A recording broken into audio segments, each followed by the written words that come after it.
guests and members please take their seats? Will guests and members please take their seats?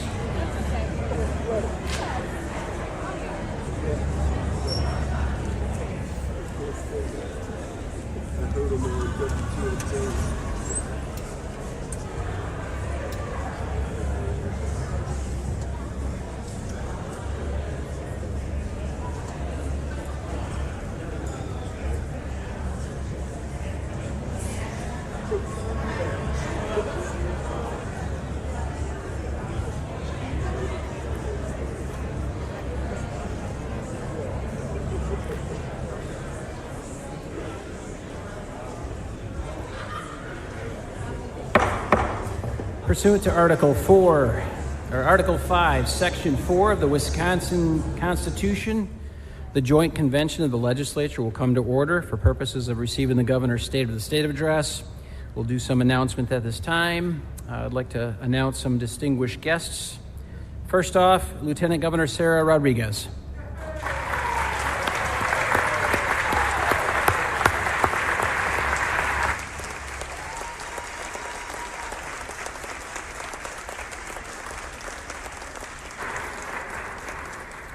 Attorney General Josh Call.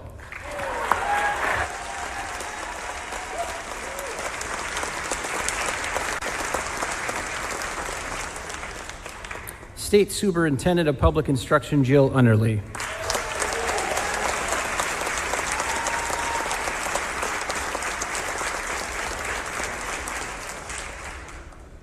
State Treasurer John Leiber.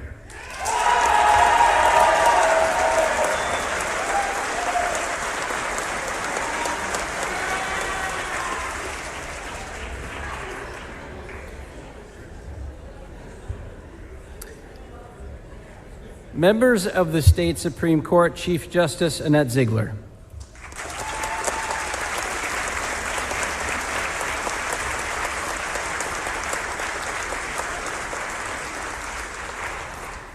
Justice Ann Walsh Bradley.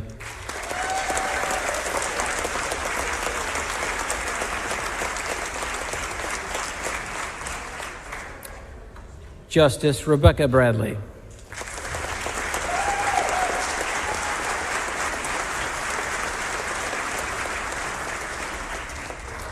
Justice Rebecca Dallett.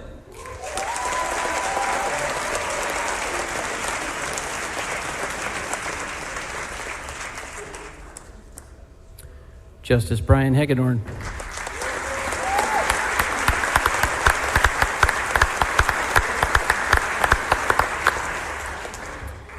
Justice Jill Karofsky.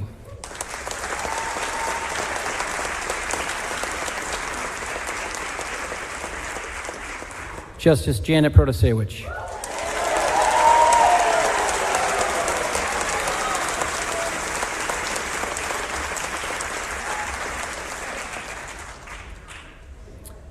Wisconsin Tribal Leaders, Chairman Robert Blanchard of the Bad River Band of Lake Superior, Chippewa.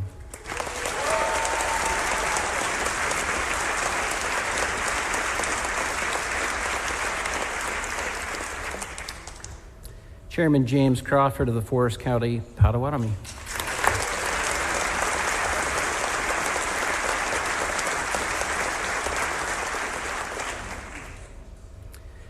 President John Greendeer of the Ho-Chunk Nation.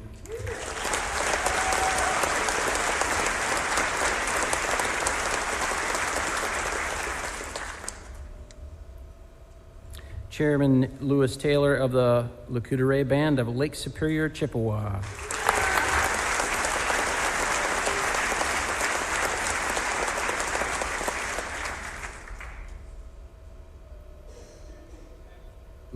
Chairman Gina Kekek, my apologies, of the Menominee Indian Tribe of Wisconsin.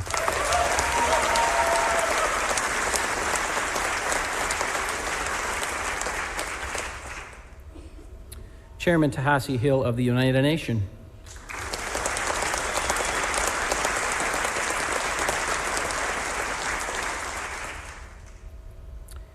Chairman Nicole Boyd of the Red Cliff Band of Lake Superior, Chippewa.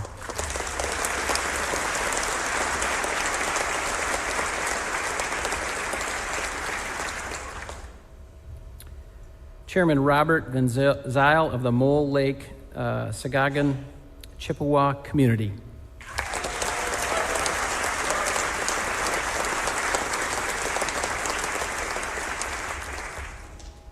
Chairman Thomas Fowler of the St. Croix Chippewa Indians of Wisconsin.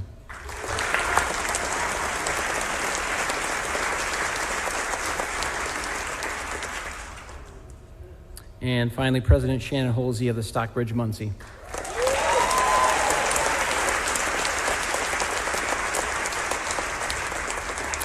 The joint convention shall stand informal until the arrival of the governor.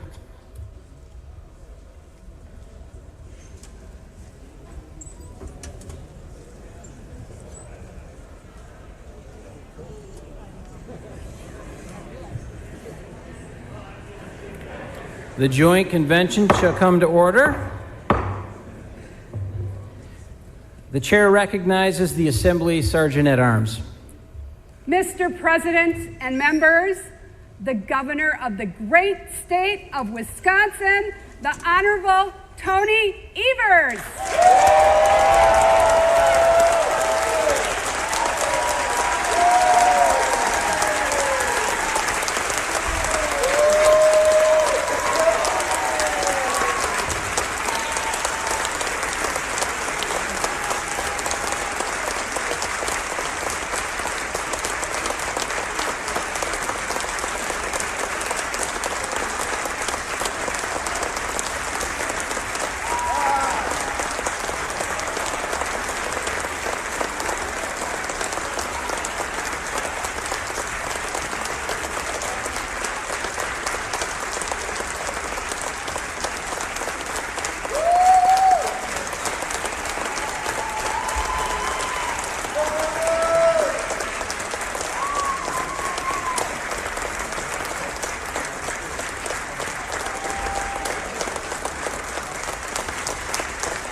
At this time, I introduce to you the governor of the great state of Wisconsin, the Honorable Tony Evers.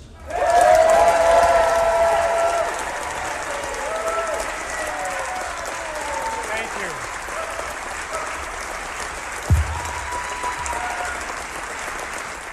Thank you very much. Thank you.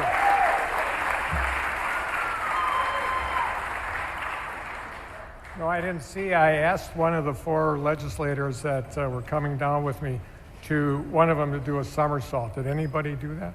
No? Darn it. Next year. Anyway, good evening, Wisconsinites, honorable Supreme Court justices, tribal nation leaders, constitutional officers, members of the Wisconsin National Guard, and active and retired members of our armed forces, cabinet members, Senate President Kapanga, Majority Leader Lemieux, Minority Leader Hesselbein, Speaker Voss, and Minority Leader Neubauer. Legislators, distinguished guests, and Wisconsinites joining us here and from afar. Thank you for being here with us tonight. I'm Tony Evers, and I'm proud to be here tonight as the 46th governor of the great state of Wisconsin to deliver my 2024 State of the State Address.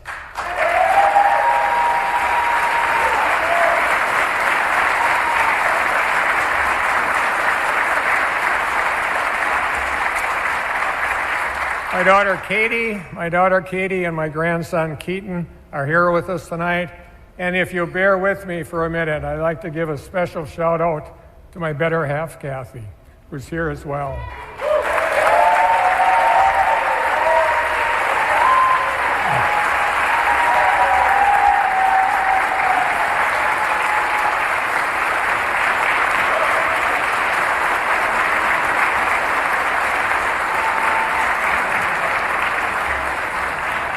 Kathy was named a 2023 Caregiver Hero by the Lutheran Social Services, which is awarded in honor of our good friend, former Governor Marty Schreiber. Kathy was recognized for her advocacy around Alzheimer's and other dementias, including making the executive residence a dementia-friendly location. Kathleen Francis, I'm so proud of you. I love you so much. Thank you.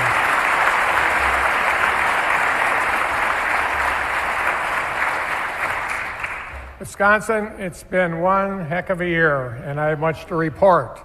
When I delivered my 2023 State of the State address a year ago, we are kicking off Wisconsin's 175th birthday and celebrating 175 years of statehood. Wisconsin has never been in a better fiscal position.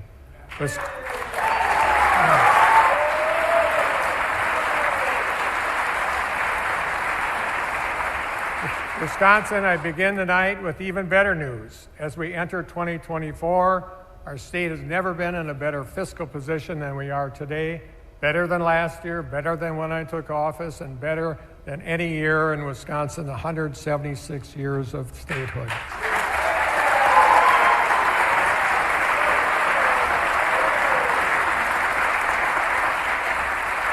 We began this biennium in the best fiscal position in our state's history. We set out to prepare a breakthrough budget, a rare opportunity to define our posterity. And together we did. We needed to take responsibilities for some of our state's most important obligations, but we still couldn't afford to be careless or reckless. We needed to make investments in priorities long neglected, but we still had to save where we could.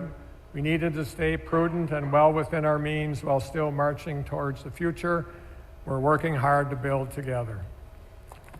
Our bipartisan efforts on housing are a good example. I completed my fourth 72-county tour of Wisconsin this past December. I've been to every county at least 4 times and sometimes many more. And no matter who I'm talking to or where I go, our largest communities are our smallest towns and villages. Wisconsinites tell me we need more affordable housing, and I agree.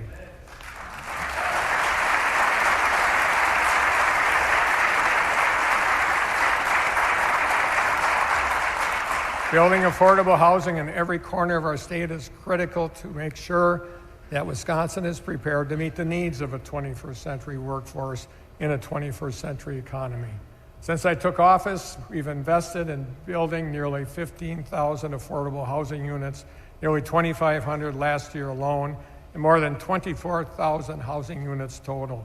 And we're not stopping there. This past year, we worked together to invest more than $500 million in workforce housing, one of the largest investments in our state's history.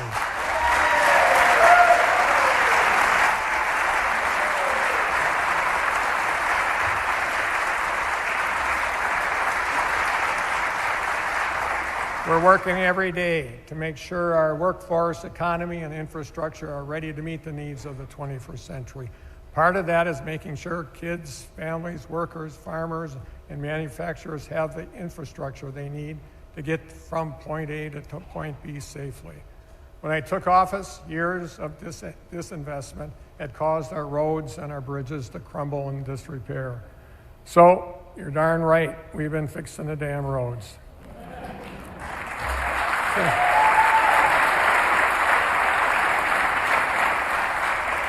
All you got to do is find those orange barrels.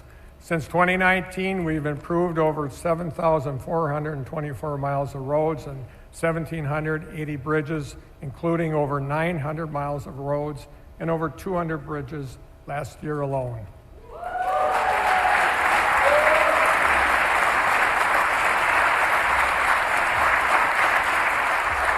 We've also worked with our Minnesota and federal partners to secure over $1 billion in federal funding to support our effort to replace the Blodgett Bridge in Superior. It's a critical economic driver for our state and supports our largest port on the Great Lakes. And I'll tell you this got done, you bet, And I tell you this, we got this done because there's no one who's been fighting harder in Washington to bring this investment back home than Wisconsin Senator Tammy Baldwin.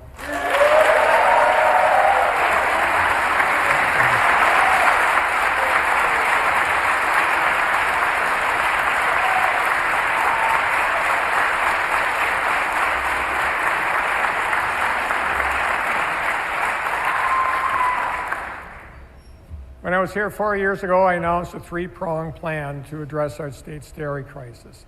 I later proudly signed a bipartisan bill creating the Wisconsin Initiative for Agricultural Exports.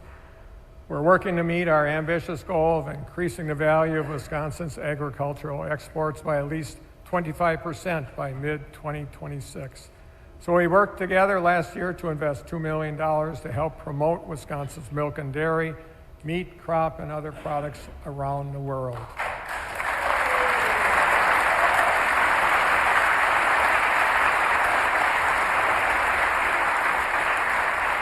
I'm also proud that our administration worked with the Great Lakes Indian Fish and Wildlife Commission and the Menominee and Lakota tribal nations last year on a new effort to preserve and restore wild rice in Wisconsin.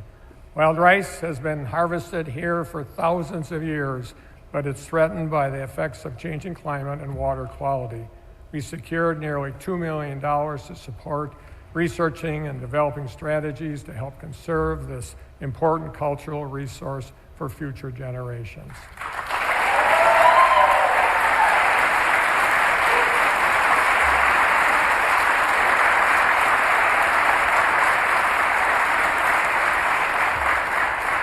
Conserving and protecting our natural resources and land continues to be a top priority for my administration.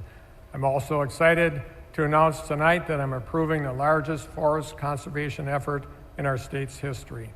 In partnership with the Biden administration and the Conservation Fund, we've approved the conservation easement for the Pelican River forest remaining acres to protect the forest for generations of future Wisconsinites to use and enjoy.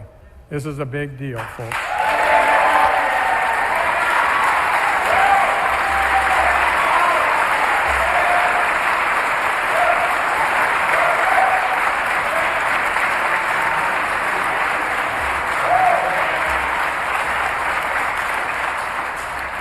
Wisconsinites, this is the future we're building. And no matter where you live, you can see the results of our efforts.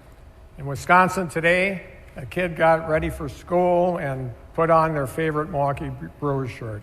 Because we worked together last year to keep Major League Baseball in Wisconsin through 2050, that kid can grow up, graduate, and start a family in Wisconsin.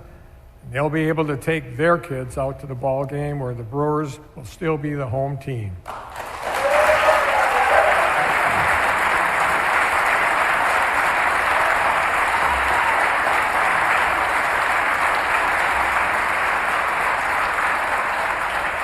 Today, a Wisconsinite tuning in from their TV at home is using electricity that is 100% solar powered and carbon free because we've approved enough solar projects across our state, 4,000 megawatts worth, to power more than 750,000 Wisconsin homes with average electricity usage for 365 days straight.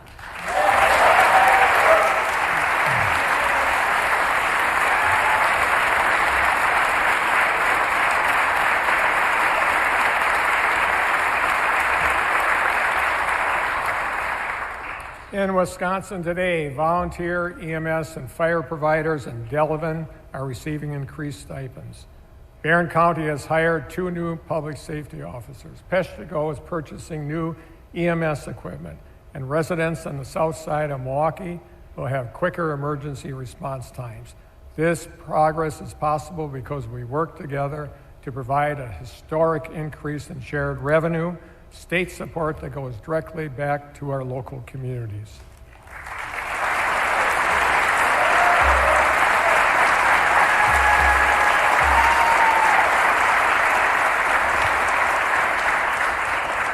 Our bipartisan effort included a 20% increase in support to most municipalities statewide.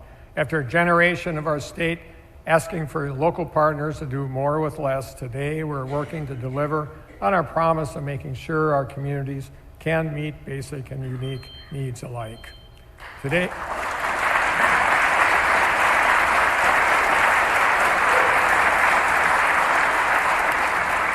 Today in Wisconsin, one of our nation heroes has joined our workforce after transitioning from service back to civilian life.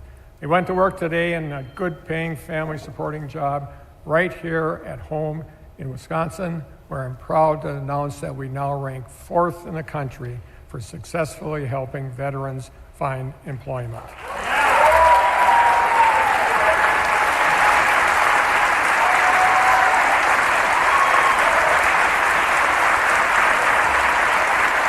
That's great.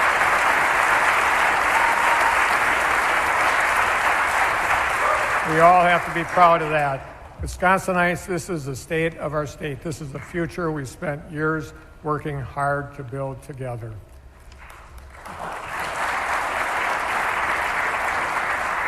But let me be clear, these results and our accomplishments doesn't mean our work is finished.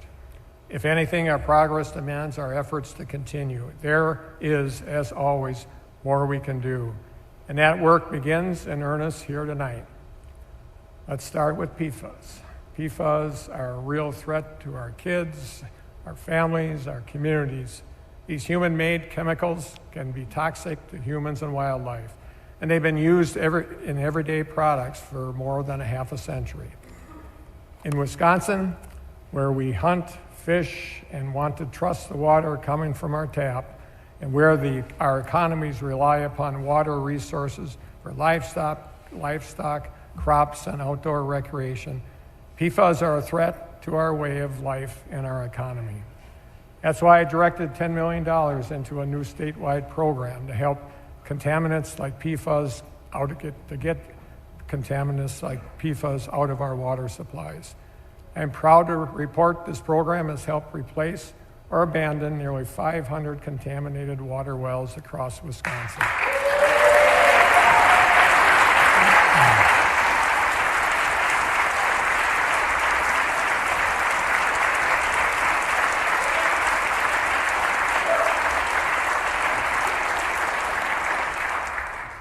And after 5 years of calling for legislative action, we saw the first real and meaningful state investment to specifically address PFAS in our state's history last year.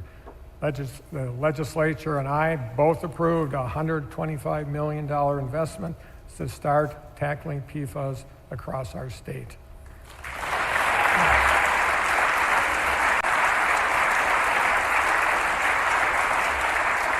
And that's great news. That's great news, but here's the rub. I signed that budget last July. Today's January 23rd. It's been over 200 days, and Republicans have not released 1 cent of that investment. A $125 million investment to fight PFAS statewide, sitting right here in Madison because Republicans refuse to release it. That's breathtaking. Republicans, please release this funding so that we can get it out to families, child care facilities, schools, businesses, and communities across the state who need it.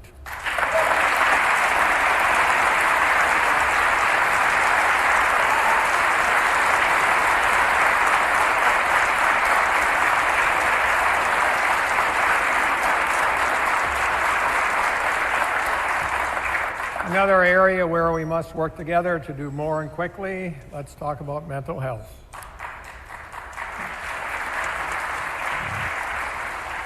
I said here last year that I feared the state of mental health in Wisconsin was a quiet, burgeoning crisis. One I still believe will have cascading effects for generations if it goes unaddressed. So I declared 2023 the year of mental health in Wisconsin, and yes, we accomplished some important work together. We fought hard to secure another $30 million in this budget to build upon our successful Get Kids Ahead initiative to provide mental health services to every school district in Wisconsin.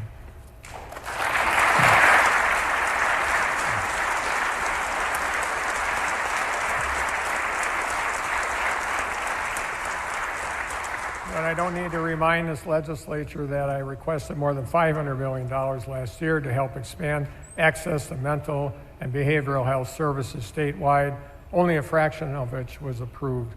1 year after declaring the Year of Mental Health, I'll tell you tonight, as governor and as a grandfather, my concerns have not changed and my fears have not waned.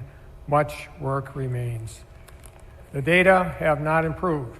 According to the latest report from the Office of Children's Health, Mental Health, kids continue to report highly concerning levels of anxiety, depression, self-harm, and suicidal thoughts. That's still especially true for teen girls, students of color, and LGBTQ kids. 1/3 of our high school kids still experience feelings of sadness and hopelessness nearly every day. About 1 in 10 teens have attempted suicide, and nearly half of LGBTQ youth seriously consider suicide. Today, 1 in 6 kids experience a serious episode of depression in 2023. Used to be 1 in 7. My administration and I are not going to let up on our work on this issue in 2024. We're going to double our efforts and take a whole of government approach.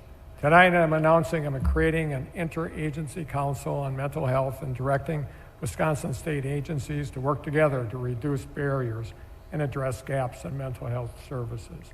We're going to develop a statewide mental health action plan to address the root causes of our mental health crisis, increase awareness and reduce stigma, and to build capacity for us to expand access to mental health services statewide.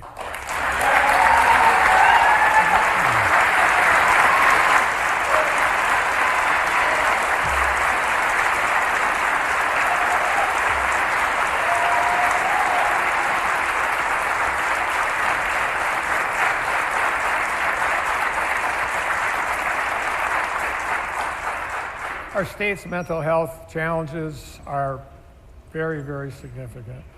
Let's do more and urgently make a difference on this issue in 2024. We have to. And I'm optimistic we will, because our kids are leading the way. Students in Merrill are doing amazing work through a student-led program called Raise Your Voice. It's part of an effort led by NAMI Wisconsin to educate, support, and empower youth to talk openly about mental health. The program at Merrill High School began with just 8 kids, and then it grew. And these students have helped expand the program to other middle schools and high schools across the region with more than 200 members. Merrill's Raise Your Voice advisors and founding students are here in the gallery tonight. Please join me in recognizing them, and let's resolve tonight to do the work to support our kids. Where are they?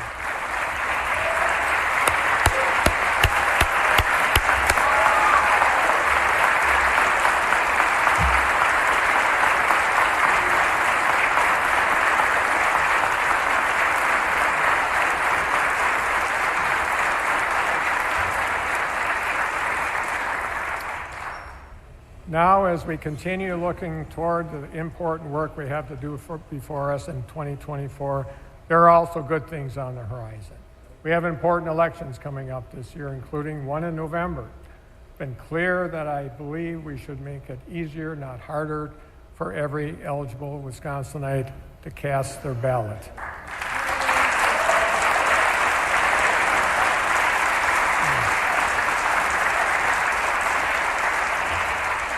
And yes, I'll continue to veto any effort by politicians to abuse their power to interfere with our elections, just as I always have.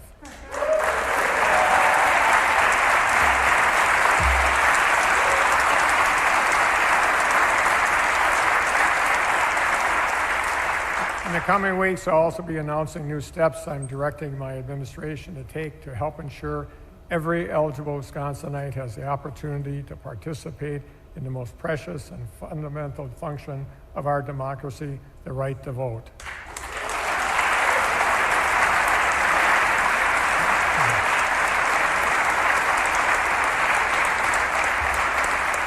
And there's more good news. I promised from the beginning I would never stop fighting for fair maps. As I stand here tonight, I have never been more hopeful that when Wisconsinites head to the ballot box later this year, they'll be voting under legislative maps that are fair, responsive, and finally reflect the will of the people of this state.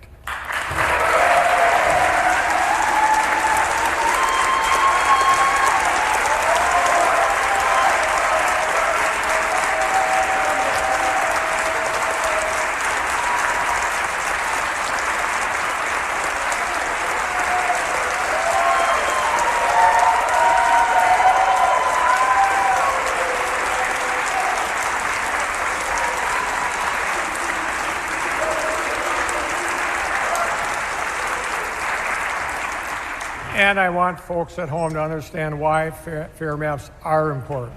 Because when elected officials gerrymander themselves into safe seats, they can comfortably ignore the overwhelming majority of Wisconsinites who support common sense policies like Badger Care expansion, red flag laws, and expanding paid family leave. And that's wrong.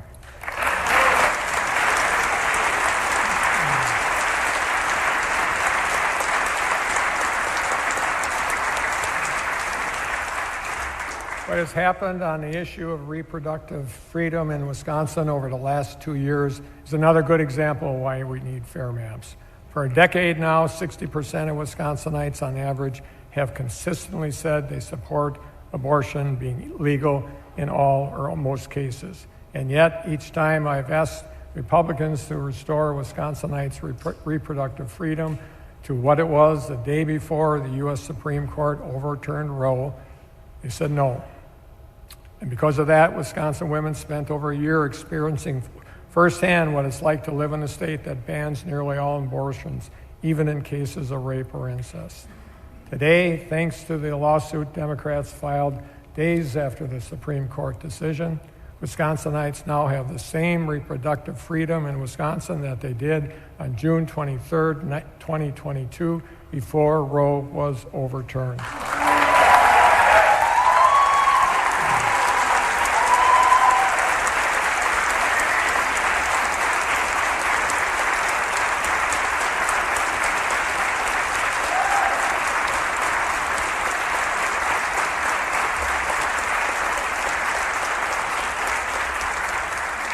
But make no mistake, the freedoms Wisconsinites just got back are already under attack.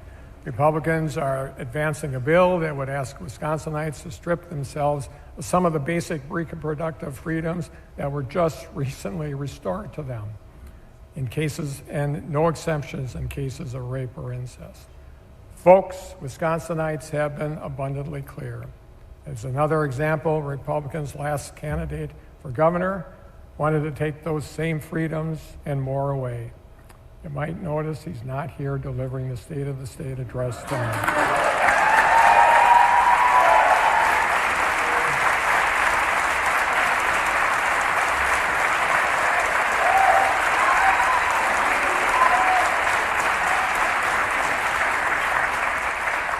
So I want to speak directly to women in Wisconsin tonight. I will veto any bill that takes away your reproductive freedom or makes reproductive health care any less acceptable than it is today, period.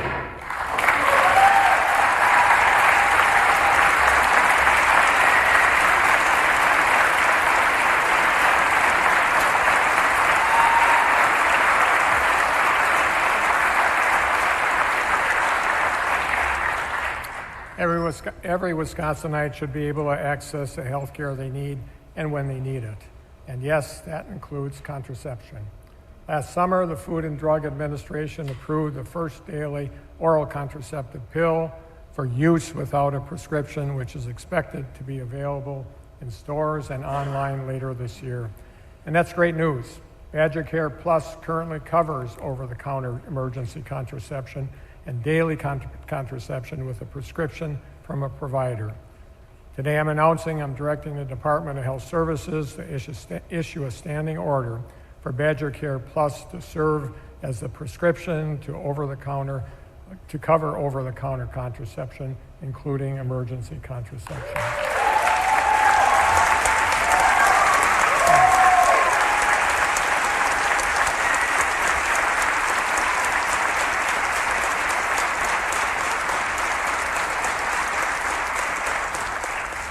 So here's how it will work. Once this contraception is out on the shelves, an individual on Badger Care Plus will be able to go to any pharmacy and pick up the contraception they need. The pharmacy will use DHS's standing order to process their insurance company coverage. That individual will be able to leave the pharmacy with the medication they need at no out-of-pocket cost. Excuse me.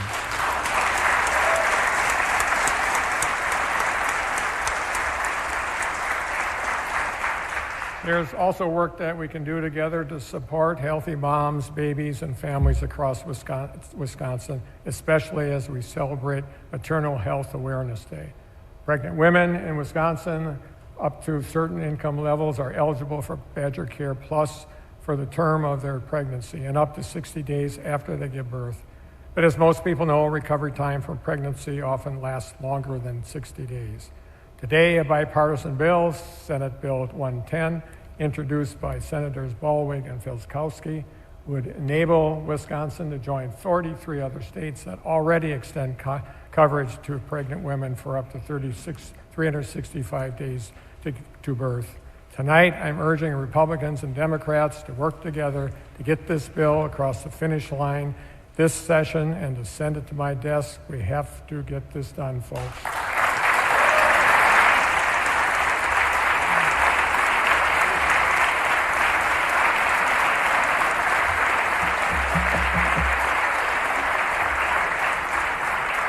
This past year has shown there's much we can accomplish when we work together. Today, there are pressing issues that demand our work. Bridging partisan divide continues. I again call on the legislature to address what I believe are the two greatest challenges facing our state. The first, our decade-long struggle to retain, attract, and train talented workers to address our state's workforce shortages. And the second, the Republican majority's disinterest in working towards a meaningful bipartisan plan to do something about it.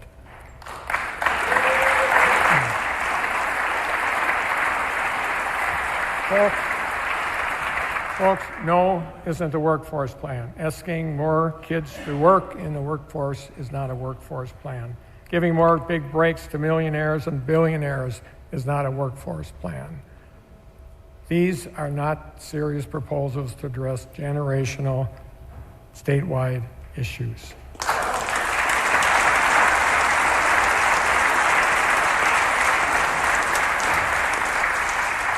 In April last year, our state unemployment rate hit a record low of 2.4%. Last year, Wisconsin had an all-time lowest number of unemployed workers ever in modern history. And our state's labor force participation rate also consistently remained above the national average throughout the year.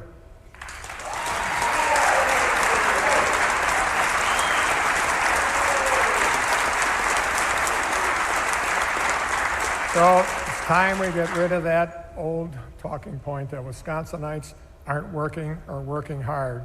Wisconsinites work hard, and they are working.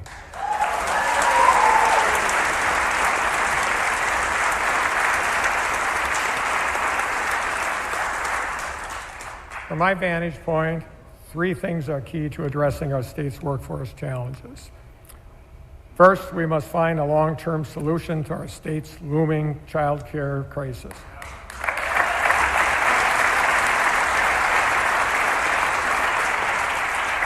Second, we must expand paid family leave. And third, we must invest in public education at every level, early childhood to our technical colleges and universities.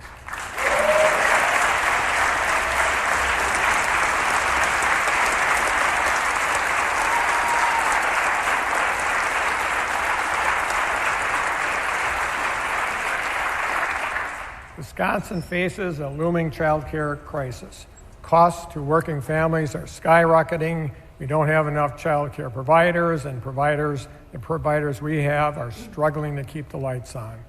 And the effects are intuitive. If a kid no longer has child care or a parent can't afford it, someone's going to have to stay home with them. Folks, lack of accessible, affordable child care is a statewide workforce issue.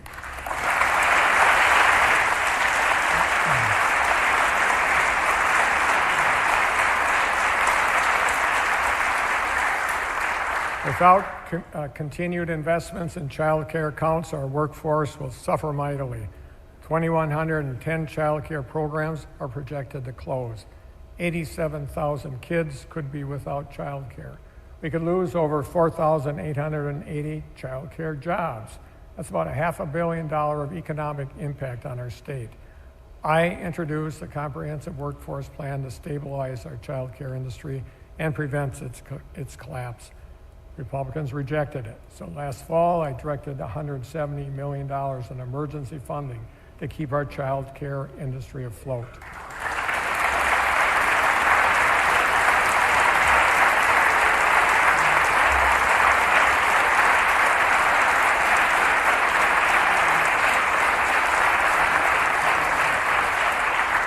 I want to be clear, I directed that funding that I could, but it wasn't enough. Wisconsin child care providers will soon receive their final payment from the federally funded portion of child care accounts.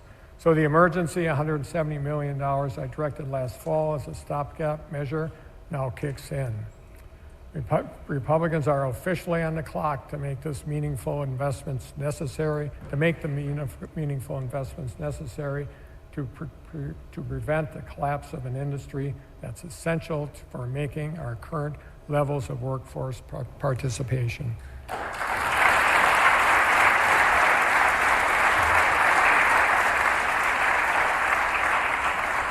Wisconsin, we also need to expand paid family leave.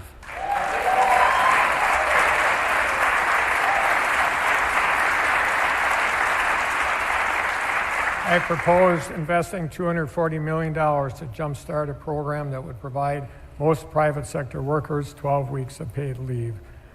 Republicans rejected my proposal, not once, but twice. Paid leave is the right thing to do for kids and their families, and it's also what we need to do to compete and keep talented workers.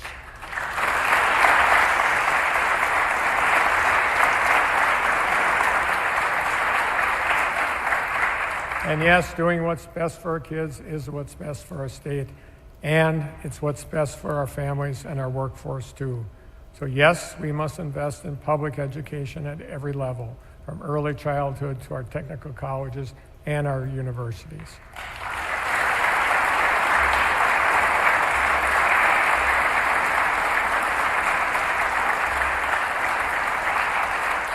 Now, I will never expect Republicans and Democrats in this building to agree with each other, or me for that matter, on the merits of every policy 100% of the time. That's what democracy is about. But there's no excuse for not being willing to work together on what everybody agrees is the most pressing issue facing our state. I've introduced a comprehensive workforce plan twice.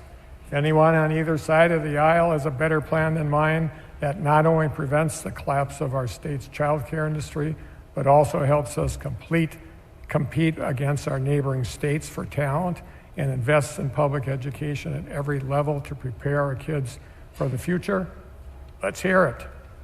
I will work with any legislator, any partner, any stakeholder who's willing to engage in meaningful conversations on these issues to do the right thing for Wisconsin.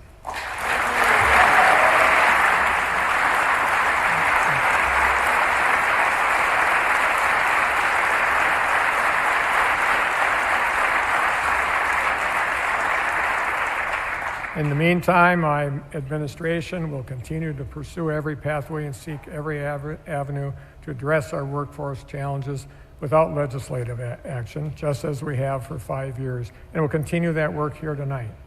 Making sure our workforce is prepared to meet the needs of a 21st century economy is a top priority for me. And my administration is going to lead by example. That's why tonight I'm declaring 2024 the year of the worker in Wisconsin.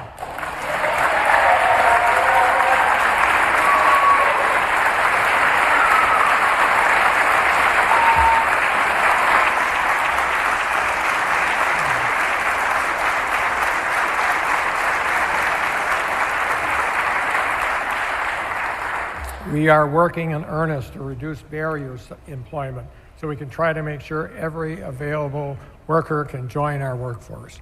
I directed over $150 million to find innovative long-term solutions to our workforce challenges, subsidize employment and skills training with local employers, and support Wisconsinites working to re-engage in our workforce. Because of that investment, we've been able to deliver workforce training and support services to more than 33,000 Wisconsinites across the state.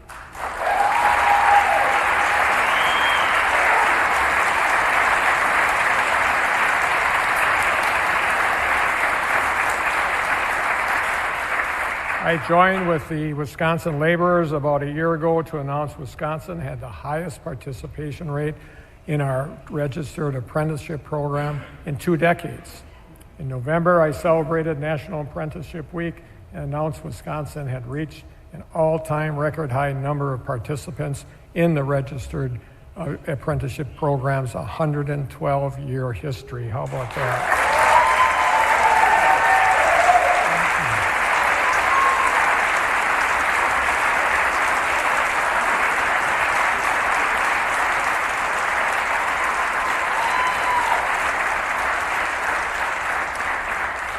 There are also high-need areas of our workforce we need to bolster and support. According to the Department of Workforce Development, Wisconsin faces a potential deficit of 20,000 nurses by 2040.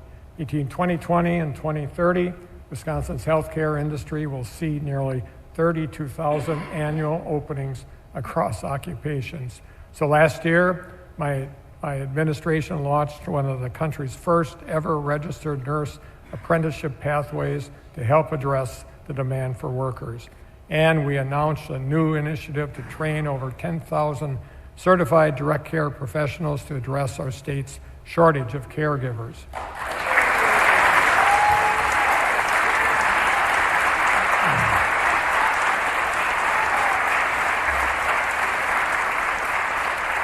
But there's more that we have to do to address our healthcare industry's chronic challenges. Next week, I'll sign an executive order creating a new healthcare workforce task force focused on finding long-term solutions to our state's healthcare industry, and make recommendations for me to consider in my next biennial budget.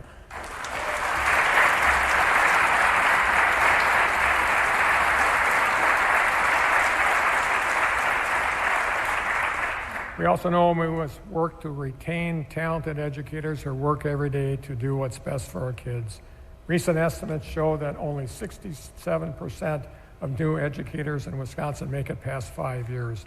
So through the Department of Workforce Development, our administration is launching a new teacher apprenticeship pilot program with the Department of Public Instruction to provide more mentorship and support for new educators.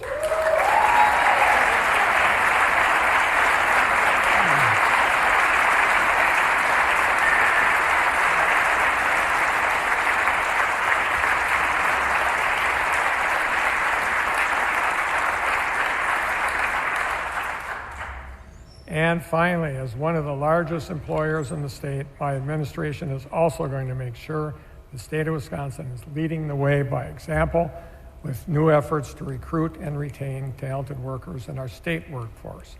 I'm also announcing tonight I'm creating a new Office of State Employee Engagement and Retention to improve retention, mentorship, and engagement of our state workers across all of our state agencies.